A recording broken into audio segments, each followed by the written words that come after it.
Nos capítulos 28 a 30 de Ezequiel, Deus continua a pronunciar juízos sobre as nações vizinhas de Israel. Esses capítulos incluem uma profecia contra o orgulho e a arrogância do príncipe de Tiro, uma lamentação sobre a queda de Tiro e anúncios de julgamento contra o Egito e seu faraó.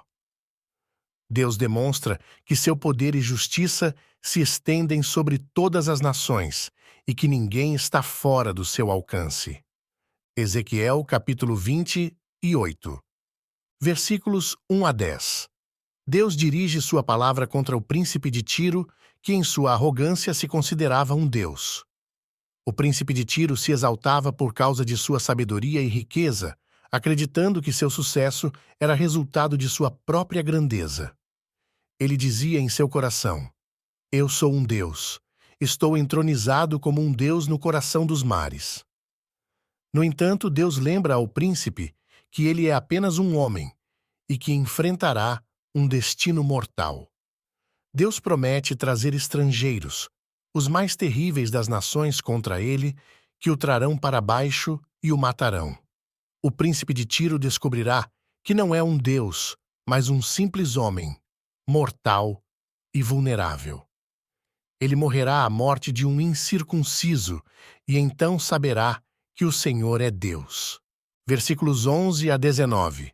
Deus então dá a Ezequiel uma lamentação sobre o rei de Tiro, uma figura que pode ser interpretada como um reflexo do poder espiritual por trás do príncipe de Tiro ou como uma alegoria da própria queda de Satanás. Deus descreve o rei de Tiro como um ser cheio de beleza e sabedoria, criado perfeito e colocado no Éden, o jardim de Deus. Ele estava adornado com todas as pedras preciosas e ungido como querubim guardião. No entanto, o rei de Tiro se encheu de orgulho por causa de sua beleza e corrompeu sua sabedoria por causa de seu esplendor. Por isso, Deus o lançou fora do monte de Deus e o destruiu. Sua queda é descrita como uma tragédia. Ele foi expulso de sua posição elevada e exposto ao desprezo das nações. O rei de Tiro foi destruído e levado ao pó, e todos os que o conheceram estão espantados com sua queda. Versículos 20 a 24. Deus também pronuncia julgamento sobre Sidom, outra cidade fenícia. Ele promete que enviará pestilência e derramará sangue em suas ruas, e os habitantes de Sidom saberão que o Senhor é Deus. Deus afirma que ele está contra Sidom e que executará seu julgamento sobre ela. Ao mesmo tempo, Deus promete que trará novamente a casa de Israel de volta do exílio e que não mais permitirão que as nações ao redor os perturbem com espinhos e espinheiros. Israel viverá em segurança na sua terra e saberão que o Senhor é Deus. Versículos 25 a 26. Deus conclui o capítulo com uma promessa de restauração para Israel. Ele reunirá os exilados de Israel das nações onde foram dispersos e os trará de volta à sua terra. Ali, eles viverão em segurança, construirão casas, plantarão vinhas e habitarão em paz. Deus executará seu julgamento sobre as nações ao redor que desprezaram Israel, e o povo de Israel saberá que o Senhor é Deus. Ezequiel, capítulo 29. Versículos 1 a 12. Deus volta sua atenção para o Egito e para o faraó. Ele compara o faraó a um grande crocodilo que habita nos rios do Egito, dizendo: "O rio é meu, eu o fiz para mim." O faraó, assim como o príncipe de Tiro, é acusado de arrogância e orgulho. Deus promete que trará Nabucodonosor, rei da Babilônia, contra o Egito. O faraó será arrastado para fora de seus rios junto com todos os peixes, povo do Egito, e será jogado no deserto, onde os corpos se tornarão alimento para os animais selvagens. Deus declara que o Egito será desolado e se tornará uma ruína, desde Migdol até Sevene. O Egito será devastado por 40 anos, e seu povo será disperso entre as nações. Deus promete que após esse período ele restaurará o Egito, mas será um reino humilde, nunca mais se levantando para dominar as outras nações. Versículos 13 a 16. Após 40 anos de desolação, Deus promete trazer de volta os exilados do Egito e restabelecê-los em sua terra natal. No entanto, o Egito não voltará a ser uma potência mundial. O Egito será um reino fraco, que não inspirará mais confiança nas nações ao seu redor. Israel, que anteriormente havia confiado no Egito, aprenderá a lição de não buscar segurança nas nações, mas confiar no Senhor, seu Deus.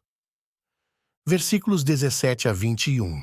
Deus faz uma profecia adicional sobre o Egito, declarando que ele dará o Egito a Nabucodonosor como recompensa por seus serviços em destruir Tiro. Embora Nabucodonosor tenha empreendido uma campanha prolongada contra Tiro, ele não recebeu os despojos que esperava. Então Deus promete que ele saqueará o Egito como compensação. Deus conclui o capítulo prometendo que naquele dia ele fará brotar uma força para a casa de Israel, e Ezequiel terá a boca aberta para falar novamente ao povo. Assim, eles saberão que o Senhor é Deus. Ezequiel, capítulo 30. Versículos 1 a 19. Deus continua a profecia contra o Egito, anunciando o dia do Senhor, um dia de escuridão e julgamento. Deus promete que a espada virá contra o Egito e que haverá grande angústia entre o povo. Ele trará a destruição não apenas sobre o Egito, mas também sobre seus aliados, como Cush, Etiópia, Pute, Lude, toda a Arábia e Líbia, que também serão derrotados. Deus promete que os ídolos do Egito serão destruídos e que haverá grande pavor no país. As cidades do Egito, incluindo Mênfis, Tebas, Pelúsio e Zoã, serão devastadas, e o Egito será deixado em desolação e ruína. Versículos 20 a 26. Deus dá mais uma profecia contra o faraó do Egito. Ele compara o braço do faraó a um braço quebrado que não pode se curar. Nabucodonosor quebrará o braço do faraó, e ele será incapaz de sustentar a espada. Em contraste, Deus fortalecerá o braço do rei da Babilônia, e ele trará a espada contra o Egito. Os egípcios serão dispersos entre as nações e espalhados pelas terras, e saberão que o Senhor é Deus. Resumo dos capítulos 20 e 8 a 30 de Ezequiel. 1. Julgamento contra Tiro e Sidom, capítulo 28. Deus condena o orgulho e a arrogância do príncipe de Tiro, que se considerava um deus. Ele promete humilhar o príncipe e trazer sua queda. A lamentação por Tiro também pode ser vista como uma reflexão da queda de Satanás. Deus também pronuncia julgamento sobre Sidom e promete restaurar Israel, trazendo de volta os exilados e estabelecendo-os em segurança. 2. Profecia contra o Egito, capítulo 29. Deus profetiza a destruição do Egito e a humilhação do faraó, que em sua arrogância reivindicava ser o criador do rio Nilo. O Egito será devastado e se tornará um reino humilde, nunca mais se levantando para dominar as outras nações. Deus também promete que Nabucodonosor saqueará o Egito como recompensa por seus serviços em destruir Tiro. 3. O dia do Senhor contra o Egito, capítulo 30. Deus anuncia o dia do Senhor contra o Egito e seus aliados, prometendo desolação e ruína. As grandes cidades do Egito serão devastadas e o país será deixado em desolação. Deus também enfraquecerá o poder do faraó enquanto fortalece o braço de Nabucodonosor para trazer julgamento sobre o Egito.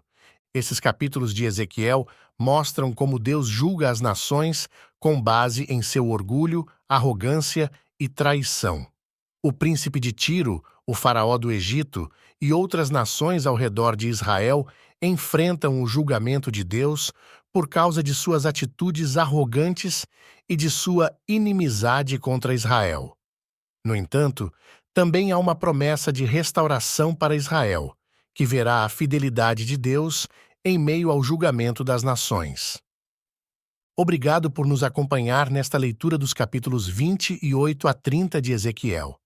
Esperamos que essas lições tragam sabedoria e reflexão para a sua vida. Continue conosco em nossa jornada pela Bíblia em um ano e que a graça de Deus esteja sempre com você. Até a próxima!